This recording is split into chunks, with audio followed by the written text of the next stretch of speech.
Under the circumstances, I hereby enjoin protesters and the organizers to suspend any further protest and create room for dialogue, which I have always acceded to at the slightest opportunity.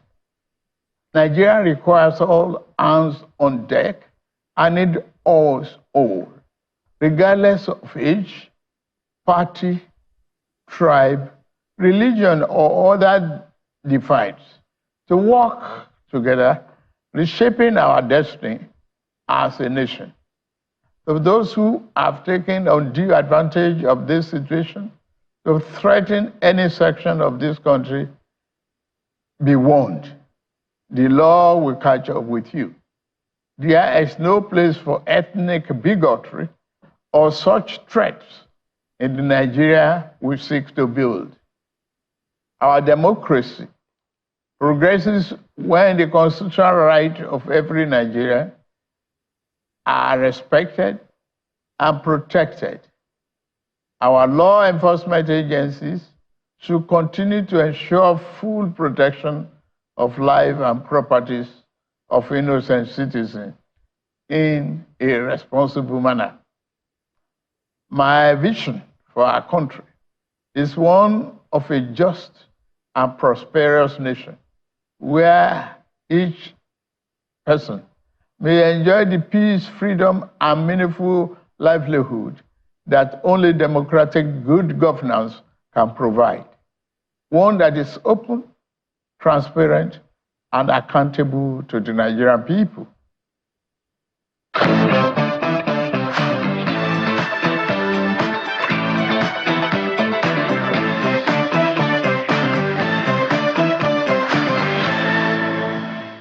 So it's the morning after President Bola Tinubu's nationwide broadcast. In fact, exactly 24 hours plus, the president was addressing the nation. But Nigerians have had time to digest that address, to look at the contents, break it down, and see if it really matches up to their realities. And more importantly, the demands that have been put out over the past 4 days of the End Bad Governance protest. So let's sound this off some Nigerians who represent civil society and, of course, the legal community, Nigerians like you and I. We're joined on the program by the head coordinating secretariat, United Action Front of Civil Society, Mr. Olawale Okuneyi, joined us via Zoom this morning, as well as a legal practitioner and national coordinator, advocates for people, right, and justice, Mr. Victor Giwa. He's joining us from Abuja studio. Gentlemen, good morning and welcome to the Morning Brief.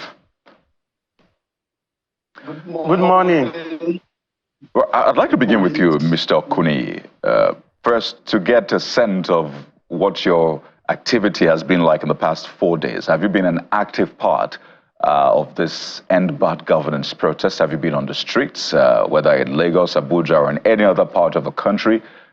Before I get to your own interpretation of the way the security operatives have carried themselves and all of that, let's start with the president's speech. Is that enough for you? Let's begin with that. Well, thank you. It's my pleasure to be here. Well, the organizing society of Nigeria haven't been informed of the nationwide citizens' action, deployed field protest monitors all over the country to assess the level of compliance of ethic or civil protest, and then to report back to the situation. And that's what we have been doing. We have been actively monitoring and also trying to appeal to protesters and security agents. We have been go between authorities, the civil populace, and we have made our reports known. Tentative reports about what has been happening. We are very saddened by the show of force, use of canister, use of live bullets on civil protesters, unarmed citizens protesting hunger, hardship, and so the country. We're very worried that protest management has not been well done. So we're very active. We've been very active monitoring and trying to guide that protests will not degenerate into riots or violence. But we're sad that in some cases we also observed that hoodlums were recruited by some forces, a bit very close to authorities to disrupt. And that gives us inclination that even the NSAS protest could have suffered the same fate. When you said that protesters, because I wondered with a whole lot of civil society, how could civil protesters who have been peaceful for several days during the NSAS protest could have decided to go into violent riots. But now we are beginning to see that there are other forces, some close to government, to disrupt, to forestall or stop and discredit the protest, have been recruited by forces close to government and police. I saw what happened in Ojota yesterday, where the police haven't spoken with peaceful protesters to go home, left the place only for armed hoodlums, miscreants, and thugs to come and attack civil protesters. So that for me is unfortunate and is unacceptable. And then we should do something quickly because Mr. Okuni, this is not. Yeah. Pardon me. So the two major points that I wanted to know was first, was your group actively on the streets protesting? Besides the monitoring that you say you have done or you are doing, have you been on the streets with the protesters? And secondly, is the president's speech enough for your group, or at least the group you represent? Yeah, I've told you that most civil society leaders have been actively on the street monitoring. But civil society is very large and could be large levels. I've seen civil society, some of our members who are on the street protesting. But it's a deliberate action here for the leaders to say to monitor and guide. Because of our years of experience, we have led several protests in this country for upward of 40 years. So I mean you particularly, Mr. Okuni, have you been on the streets? You in particular is what I'm trying. Or you have been on the streets in particular? Oh, I have been on the street monitoring, yes. All right. You could have monitoring. All right. And taking pictures, taking videos. I have all that. Even me myself, apart from other months, and we have sent out numbers, to the public. I mean, for people to monitor and send to the WhatsApp numbers. We should have you should have that press statement. And it's with you. We are doing both. We wouldn't ask our members not to protest. We have some of our members who are leading the protest, but some of us are deliberately trying to see to for the first time assess compliance to ethics of even our NSAS protest experience. All right, Mr. Okuni, let's take it to Mr. Giwa in Abuja studio. Mr. Giwa, I want to take it up from the point of the president's speech. What you make of it. When you listened or read or watched the president, whichever case it may be, what do you think was priority? Do you think he really heard the protesters? As some will say, he fell short. Some will say he did a fairly good job. So what's your own, takeaway from that speech? Yeah, thank you very much for that question, and good morning once again. Before the president gave his speech, before the president addressed the nation yesterday morning, I had the opportunity of being in a TV station like yours, and the question I was asked to comment on was what was my expectation from the speech of the president, the anticipated speech of the president. So I said that, wow, the president is going to address the issues, and by that, we are going to see an end to the protest. I was very optimistic. I so much believe, and I have confidence in Mr. President on the fact that he was going to address, the issues raised by the protesters, in his speech. And my confidence is based on two factors. One, I know the president as a pro-democracy activist. I have studied the president. I followed him when he was one of the chieftains of Nadeco.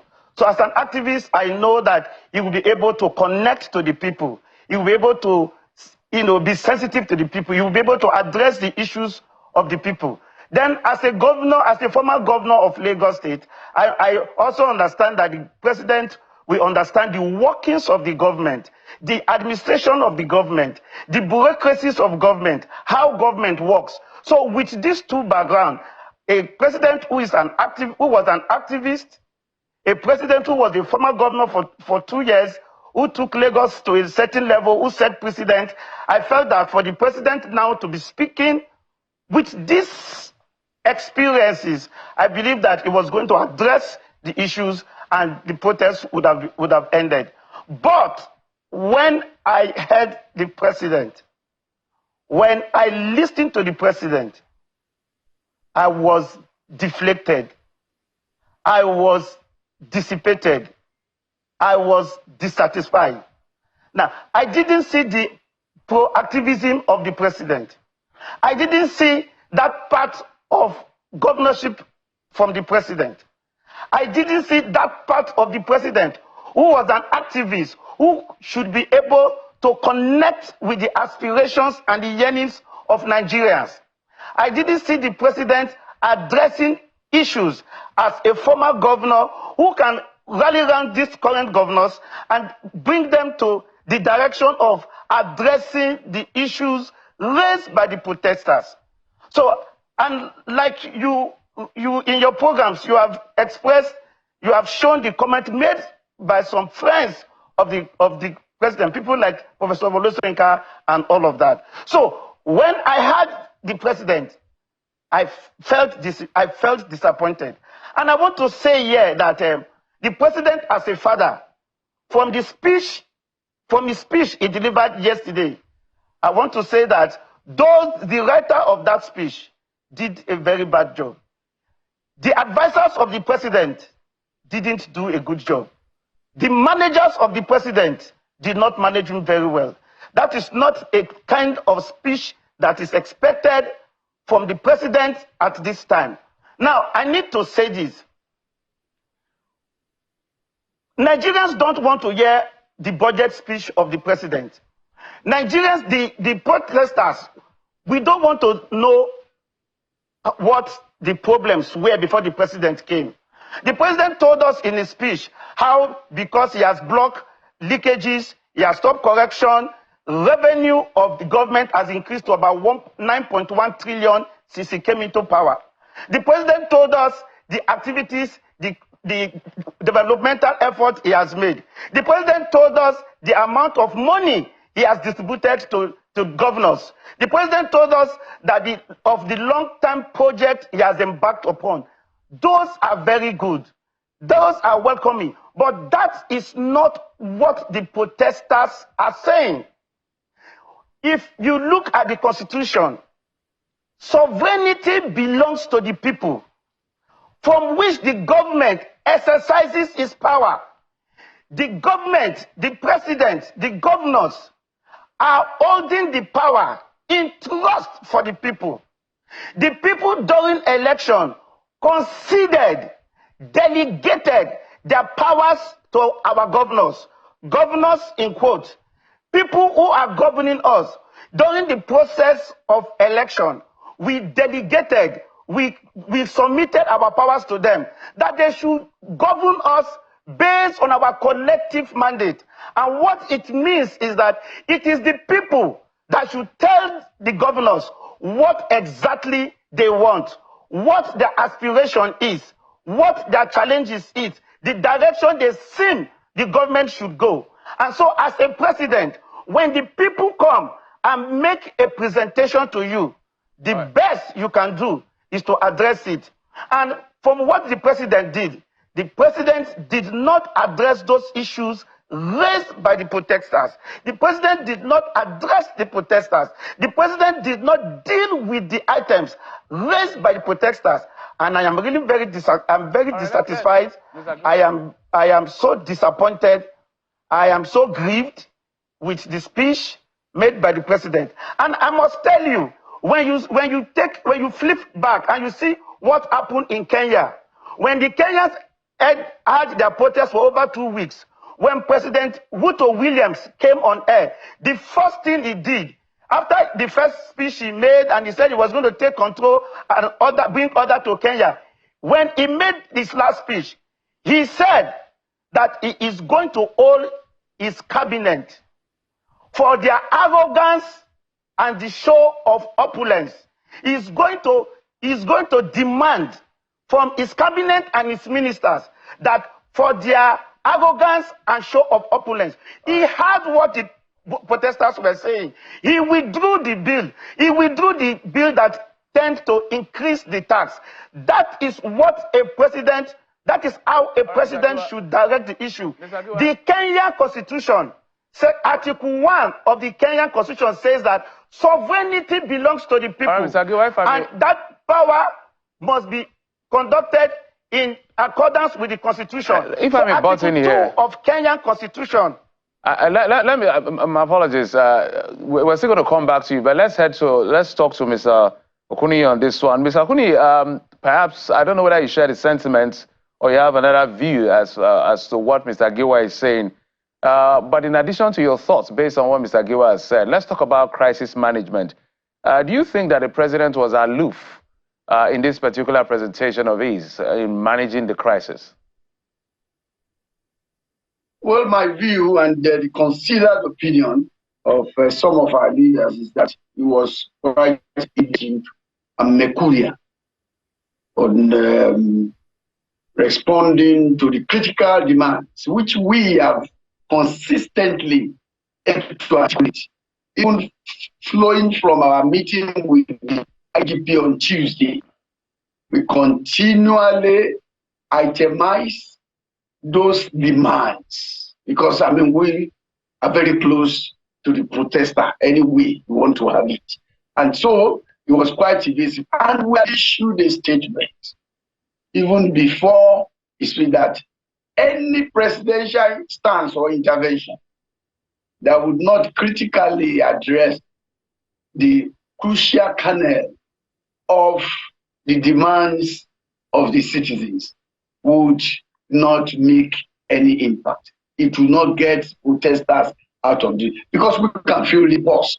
We are always there with them on the street, monitoring, guiding, making sure that things do not degenerate into crisis. So it was, well, I didn't expect that from him. He was a veteran with us in those days, in the 90s, campaign for democracy and NADEP. He was there with us.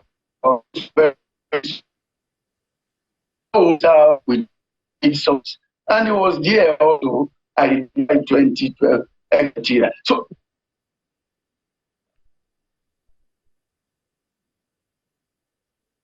Mr. Kuni, I would, of course, try to figure out what's wrong with the connection with you. Looks like from your end, you might need to fix that. But let's go back to Mr. Giwa. Quite some points we'd like to also raise with you, Mr. Kuni, when we have you back. But Mr. Giwa, well, the big question then is what happens to the agitations, the protests in the coming days? This is expected to be day 5. Mr. Kuni's United Action Front of Civil Society say that they're ready for dialogue, right? But what are the options on the table now, particularly from the speech which you have described as underwhelming for you?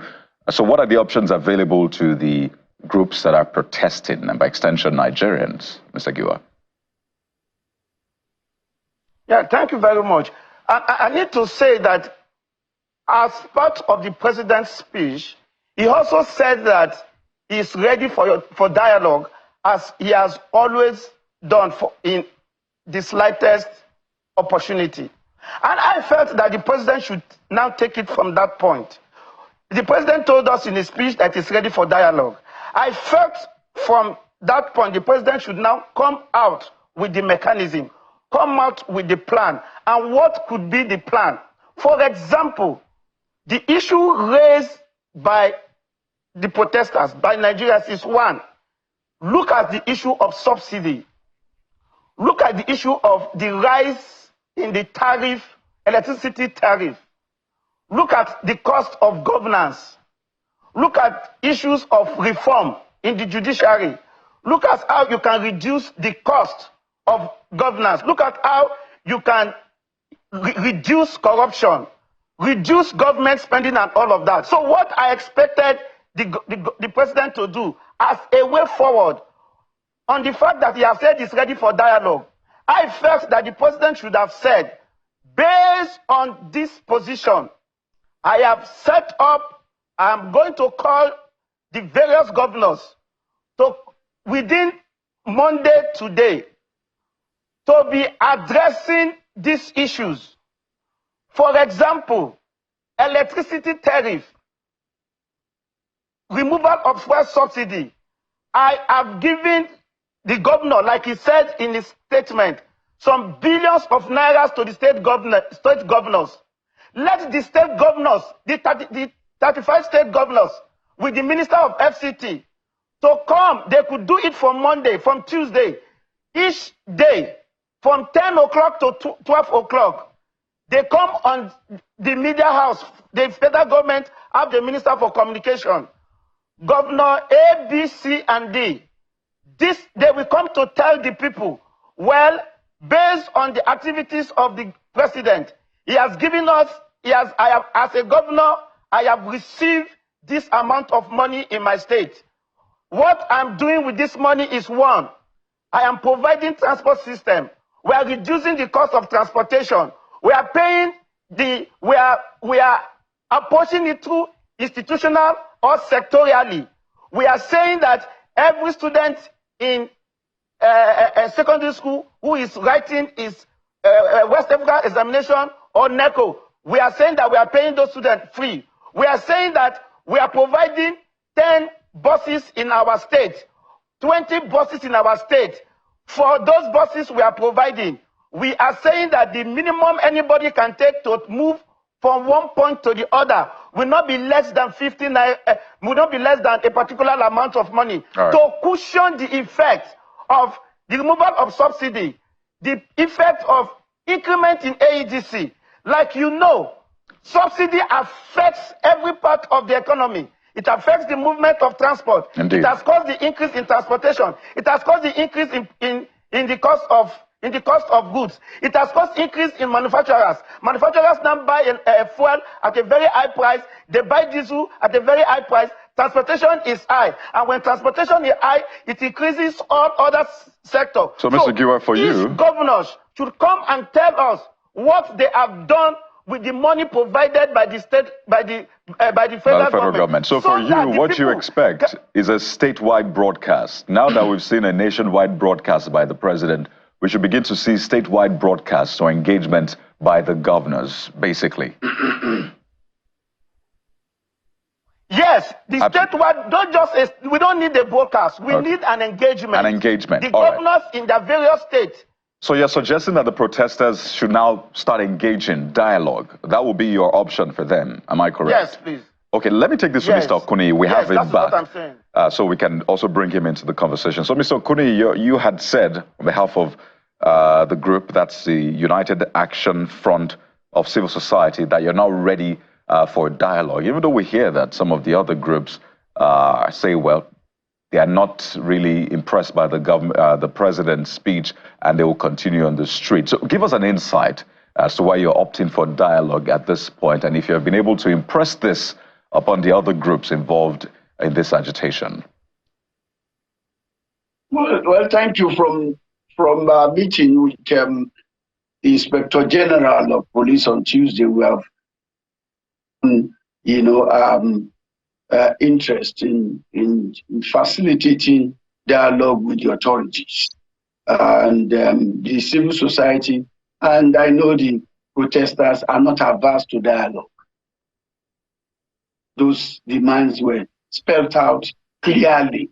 Nobody is saying go back to subsidy, as the president has said. Nobody is saying go back to sell, because subsidy is also full of fraudulent and corrupt regime, at that level. But that we are saying take back the price of fuel that has catalyzed suffering and hardship to 167 per liter. It cannot be 1,200 or 1,950 and so on in Nigeria, where you produce crude oil. It cannot be. And then we are saying that electricity tariff will affect ISC, business.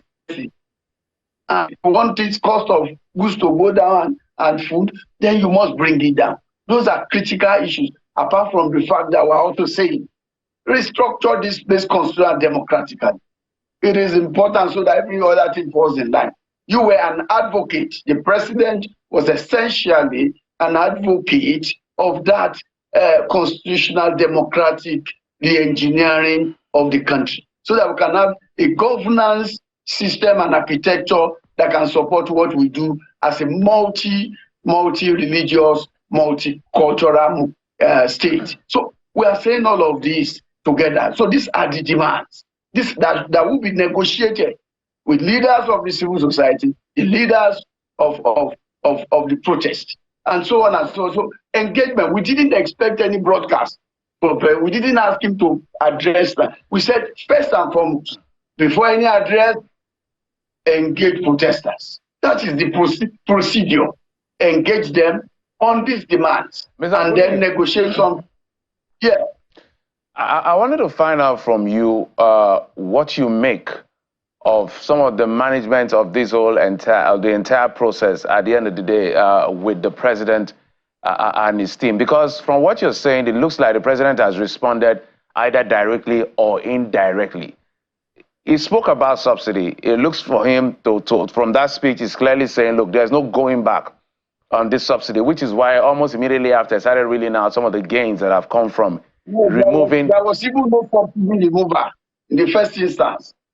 Our research, our digging deep into that has shown that there was no subsidy remover. No, but they said they removed subsidy. Hold on. Government wanted money to run government because the whole place was empty when Buhari was leaving. And so they have to find a device to earn more money from the masses. Mr. Akuni, the counter-argument would be that prior to removing subsidy, we know how much came into effect. But they alluded to the fact that the more monies we shared, about 1.3 or so trillion the last time we shared money across the tiers of government, loads of money coming in because of the removal of subsidy. Although people are saying subsidy is still there, the government may not agree that there is subsidy. I mean the payment of subsidy, but they have said they've removed subsidy. So is our word against theirs? So what I'm saying now is that it looks like the government. No, Mr. Akuni, just a minute, sir. It looks like the president has clearly said, I have made the right decision. Just wait it out. But if you want me to go back, I'm not going back. Is that what you heard? And what will you do? Nobody is saying go back to subsidy. We are not saying go back. We want the fuel price brought down to 167. How? We produce oil. Make it possible. And we have refinery here. They must work. They must work. It is irresponsible for government to have 44 and they are not working. And then if alternatively, in the interim, if you can't do that, the CNG thing that you have brought on, make sure that the conversion of vehicles are done free. Let citizens be able to drive their vehicle into centers of conversion and get it done free. That will know your sincerity. Don't go and privatize it and say private, government, whatever. And that's corruption again. We are advanced to anything that will lead to. Nigeria is fundamentally built on corruption, which is constitution. And we know that if the foundation of a country is faulty, what can the righteous do? And that's why we are alluding to the fact that you must deal with the constitutional foundation of Nigeria, which has made everything corrupt. Government today is the only thriving business. Everybody run to government.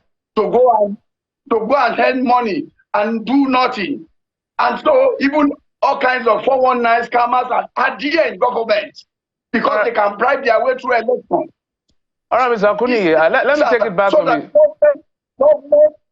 My apologies. Let me take it back to Mr. Giwa in Abuja studio. Mr. Giwa, as we begin to wind up, one of the things I know that the senior advocate, Adegborua, senior advocate of Nigeria, said they should not protest beyond 1 day, maximum 3 days, and now it's 5 days. We understand that they may likely converge to their different points. But anytime people converge, so two questions in one. How do we go forward in making government hear us as a people? Because each time people want to call for protest, there's always the alarm of non-state actors. People want to change government unconstitutionally and all whatnot that the government screams at everyone that the protest could be hijacked. That's on one hand. So speak to us about the atmosphere of peacefully engaging government to listen to the people and getting the result. And now that the president appears not to, in some people's assessment, not to have listened, but to reel out some of the things he has done, what's the way forward for the people? Thank you. I will start by saying that, firstly, the people have a right to protest. This is their fundamental right under Section 39 and Article 9 of the African Charter on Women's and People's Rights. That is one. Number two, moving forward, the president and the government should know that there is a difference between the protesters and those who destroy properties. The protesters are there. They are hoodlums, sometimes state-sponsored persons who will cause destruction of property, loss of life. The state should understand that those hoodlums, those criminal elements who will go and destroy property, who will go and loot shop, should be arrested. They are not the protesters. There's a difference between the protesters and those who are looting. There's a difference between the protesters than those who are destroying properties. There's a difference between the protesters than those you see carrying sticks. So the government and the security agency should be able to see the difference between the protesters and those who are destroying properties, who are looting, and all of that. That is one. Then two, moving forward, I think it is not enough. I belong to the civil society organization. I have our members who are out there protesting. What they are saying and what they expect the president to do is to look at those issues. Make sure that those persons who have looted, who have destroyed properties, like we saw in Kano, they go after them. Why the protesters are protected? The police should be seen to protect the protesters. It is their constitutional duty to protect Nigerians who are doing their constitutional role, who are playing their own duties as enshrined in the Constitution. And the president should start engaging the issues. He doesn't actually need to come out and start talking to. What we need the president to do is, for example, can you imagine if the president comes with a policy statement to say, for all my ministers, starting from this month, all my ministers in my cabinet will be wearing a made in Nigeria, will be patronizing made in Nigerian products. All the ministers will wear made in Nigerian suits, made in Nigerian t-shirts, made in Nigerian shoes, whether it's made in Aba, made in Lagos, made in Sokoto or Kaduna. That alone, you will be boosting our local industry. I was in Ikoyi, Awolowo Road, some weeks ago in Lagos, and I saw a young boy who produces t-shirts. Now, if the president makes such statement that all his ministers should patronize made in Nigerian goods, all government official cars should be made in Nigerian products. It will boost the economy. Some have even pushed it further to say, what about the vehicles assembled in Nigeria as well? How about they also use this one? But we have to anchor at this point. But quickly, should we expect to see the groups that you're affiliated with, or at least the civil society organizations that you're affiliated with, should we expect to see them on the streets today? Quickly? Yes? No? Well, well, they will be on the street. We have been having conversation with a lot of them. Some of them will be on the street. All right, so not for so the the fact that protests they want to continue be on on your the street, side. but to show the president that he cannot give such instruction as a dictator. All he needs to do is to appeal to the protesters that I have heard you, like he said, and start addressing some of those issues. Mr. Okuni, same question to you. Do we expect to see the groups that are affiliated to you? Do we expect to see them on the streets protesting today? Mr. Okuni, that's for you. All right. This network. Hello? Yes, please go ahead, quickly. Yes or no, do we expect to see them on the streets protesting today? Yes, members of the civil society are here. They will be on the street today, and then further protest peacefully. We just want to appeal to security agents to be very civil and come with protesters and manage these protests. Thank you very much. Well, so that it will promote into riots. Absolutely, and the president said as much in his speech that they should abide by the, the different charters that Nigeria is a signatory to. But we'd like to thank you so much, Mr. Olawale Okuni, Head Coordinating Secretariat, United Action Front of Civil Society, as well as Mr. Victor Giwa, Legal Practitioner, National Coordinator, Advocates for People, Right and Justice. Thank you so much, gentlemen, for your time on the show. But just before we move on to our next conversation, which will be with a government official, a member of this government, let us tell you what the Lagos State government has been saying about this protest. And this is a statement released by the Commissioner for Information and Strategy on behalf of the Lagos State government, Mr. Gbenga Omotosho. And here you have it. It says, in demonstration of the Lagos State government's commitment to continuous engagement with the youth, Governor Babajide Sanwo-Olu has directed that despite the stoppage of the protest, the dialogue and engagements which the state government initiated prior to the action must continue. Goes on to say, Mr. Governor has directed the Ministry of Youth and Social Development, Ministry of Information and Strategy, and the Office of Civic Engagement to immediately open wider channels of engagement with various stakeholders, including the protest leaders, and then went on to reel out these numbers. Basically, these are numbers that Executive Council members in charge of the ministries can be reached, basically, by the citizens. There you have it, Jeffrey, Office of Civic Engagement. Yeah, that's the phone number, 0802 322. Well, that'll be 522. 522-4347. Ministry of Information and Strategy. We have 081196 55788. And Ministry of Youth and Social Development, 070-7717-8295. So, commendable for what the Lagos State government is doing. So, if you're a protester, you're an agitator, whatever it is you stand for, as far as this is concerned, the government of Lagos State says these are the numbers, 3 that you can reach them through to have your say. And maybe onward, they'll forward it to the federal government, the ones that concerns the federal government, and the ones that concerns the state, I guess, they will handle it right here in Lagos. So there you have it.